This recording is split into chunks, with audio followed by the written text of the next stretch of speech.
ब्रह्मतने यांच्या मुखातून शब्द बाहेर पडले आणि या शिवालयाच्या ठिकाणी माझे येणं झाले. त्या शिवशंकराची भक्ती करावी. जोपर्यंत त्या शिवाचा आशीर्वाद मला मिळत नाही ना, तोपर्यंत माझी इच्छा केव्हाही पूर्ण होऊ शकत नाही.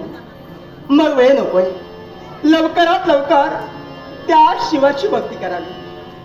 शिवाची भक्ती करावी.